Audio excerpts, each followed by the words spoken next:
Hello students, welcome back to Sociology classes BA part 3rd. Today our topic is types of graph. रेखा चित्रों के प्रकार. Okay. रेखा चित्रों द्वारा जिन तथ्यों को प्रदर्शित किया जाता है वे साधारणतया दो प्रकार के होते हैं. नंबर 1, किसी विशेष समय अथवा अवधि को प्रदर्शित करने वाले तथ्य. नंबर 2, एक विशेष संख्या अथवा आवृत्ति से संबंधित तथ्य. ओके.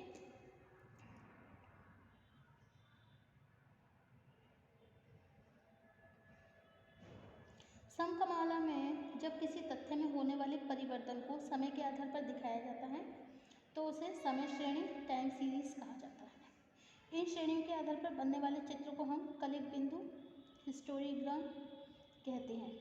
तथ्यों को जब संख्या अथवा आवृत्ति के आधार पर दिखाया जाता है तो ऐसी समकमाला को आवृत्ति वितरण श्रेणी फ्रीक्वेंसी डिस्ट्रीब्यूशन सीरीज कहा जाता है. इन श्रेणियों पर आधारित चित्र को आवृत्ति रेखाचित्र फ्रीक्वेंसी ग्राफ कहा जाता है. इस प्रकार सभी प्रकार के रेखाचित्रों को निम्नलिखित रूप से विभाजित किया जा सकता है.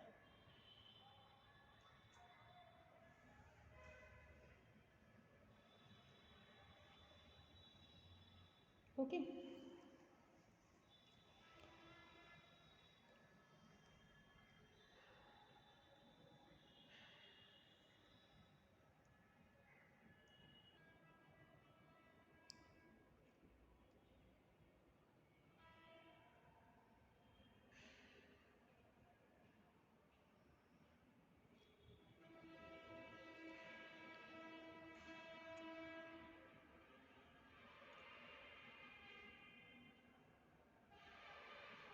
रेखा चित्रों के प्रकार.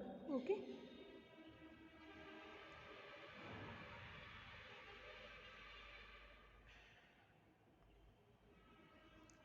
कलिक रेखा चित्र और यह है आवृत्ति रेखा चित्र. Okay student.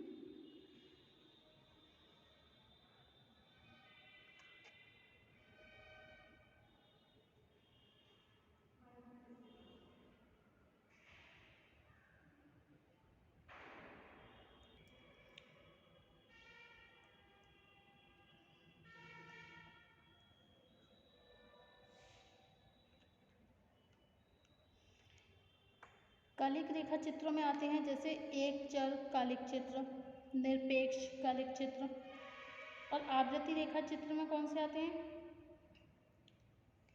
इसमें आते हैं अविच्छिन्न श्रेणी में, खंडित श्रेणी में. आवृत्ति आयत चित्र आता है, आवृत्ति बहुभुज आता है और संचयी आवृत्ति वक्र आता है. और नंबर 3 होता है बहुचर कालिक चित्र जिसमें आता है सूचकांक कालिक चित्र. Okay student.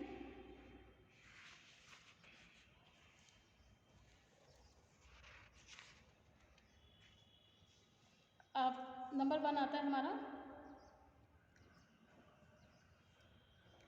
कालिक रेखा चित्र जिसे इंग्लिश में बोलते हैं हिस्टोग्राम. कौन सा आता है? हिस्टोग्राम.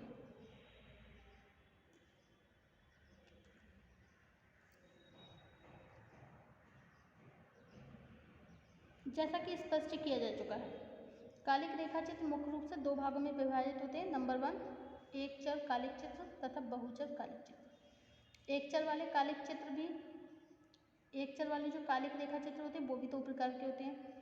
प्रथम वे जिनमें एक ही तथ्य के अंतर्गत विभिन्न अवधियों में होने वाले परिवर्तन को प्रदर्शित किया जाता है. और दूसरे वे होते हैं जिनमें किसी समय अथवा विशेष वर्ष को आधार मानकर विभिन्न प्रकार के परिवर्तन प्रदर्शित किए जाते हैं.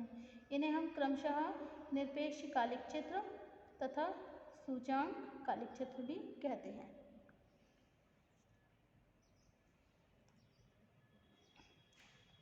अब आता है आपका निरपेक्ष कालिक चित्र, absolute histogram. Okay. Absolute histogram जिसे बोलते हैं निरपेक्ष कालिक चित्र.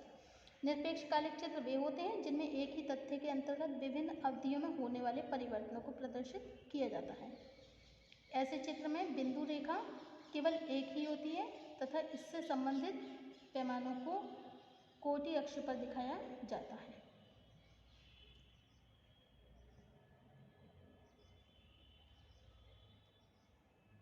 ओके,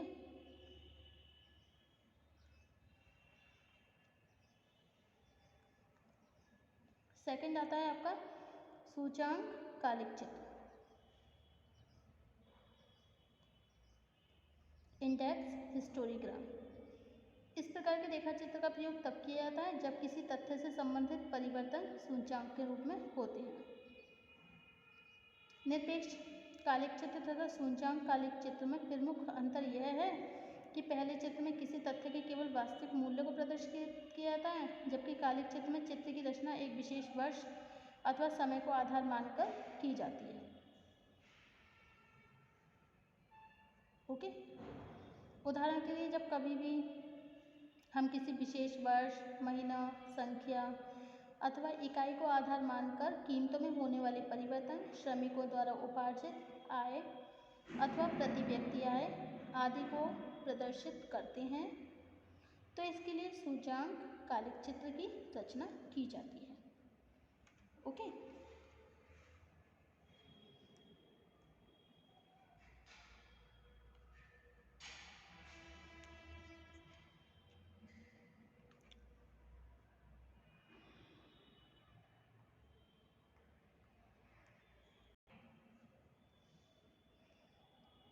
अब आता है आपका बहुचर कालिक चित्र, जिसे इंग्लिश में बोलते हैं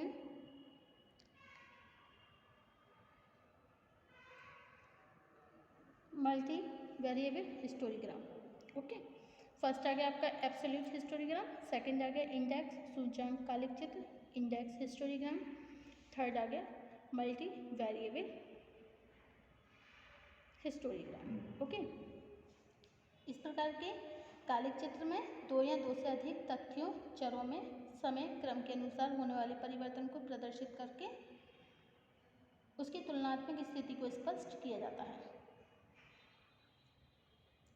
ओके, उदाहरण के लिए विदेशी व्यापार के संतुलन, आयात निर्यात की सीमा अथवा किसी विशेष विभाग की आय, व्यय और बचत आदि को प्रदर्शित करने के लिए बहुचर कालिक चित्रों की रचना अधिक उपयुक्त होती है।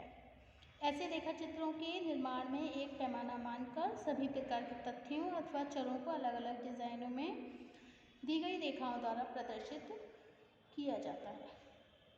ओके, अब नेक्स्ट आता है आपका फ्रीक्वेंसी ग्राफ, आवृत्ति रेखा चित्र।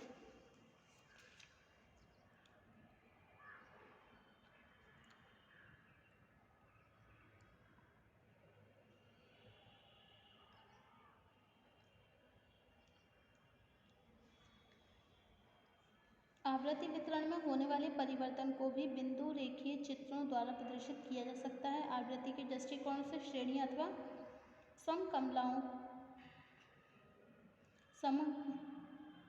सममालाएं दो प्रकार की होती हैं। नंबर 1 है डिस्क्रीट सीरीज, खंडित श्रेणियां। सेकंड है अविच्छिन्न श्रेणियां, कंटिन्यूअस सीरीज। अविच्छिन्न श्रेणियों में संबंधित रेखा चित्र प्रमुख रूप से 3 प्रकार के होते हैं: हिस्टोग्राम, आवृत्ति आयत चित्र, सेकंड फ्रीक्वेंसी पॉलीगॉन, आवृत्ति बहुभुज, एंड थर्ड संचयी आवृत्ति वक्र, कल्टीमेटिव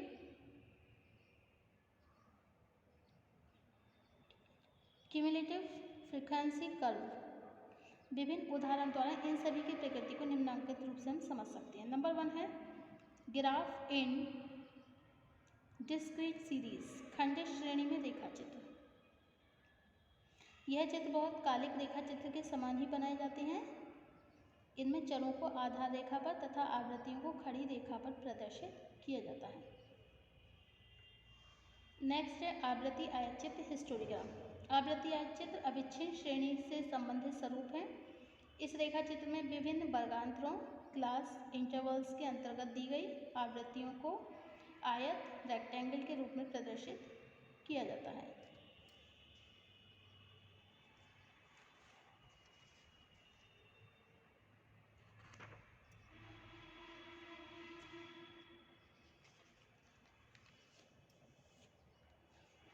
नेक्स्ट है संचयी आवृत्ति वक्र, क्यूमुलेटिव फ्रीक्वेंसी कर्व।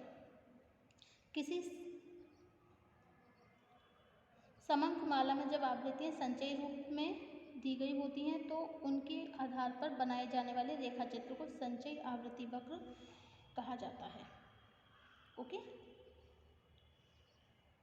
अब नेक्स्ट पॉइंट है लिमिटेशन ऑफ ग्राफ, रेखा चित्रों की सीमाएं।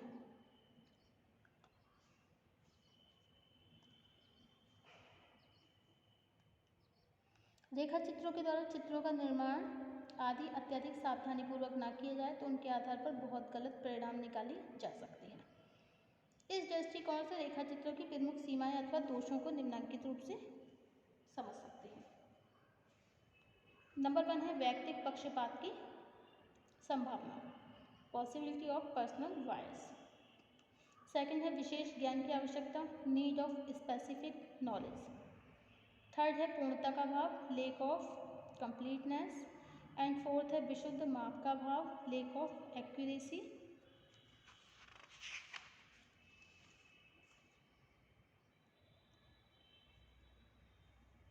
नेक्स्ट है केवल समंक श्रेणी के पूरक, कॉम्प्लीमेंट्री टू सीरीज ओनली। 6 अवैज्ञानिक, अनसाइंटिफिक। ओके, उपर्युक्त विवेचन का तात्पर्य यह नहीं कि सामाजिक सर्वेक्षण तथा अनुसंधान से संबंधित सामग्री का प्रदर्शन करने के लिए रेखा चित्र एक उपयुक्त माध्यम नहीं है। अनुसंधान की प्रकृति चाहे कैसी भी हो, रेखा चित्रों का उपयोग किए बिना तथ्यों के प्रदर्शन को संक्षिप्त और आकर्षक नहीं बनाया जा सकता। यही कारण है कि प्रतिवेदन के प्रस्तुतिकरण में रेखा चित्रों के उपयोग को आवश्यक समझा जाता है। Okay, thank you for watching my YouTube channel. Thank you so much. मिलते हैं नेक्स्ट वीडियो में नेक्स्ट टॉपिक। Thank you.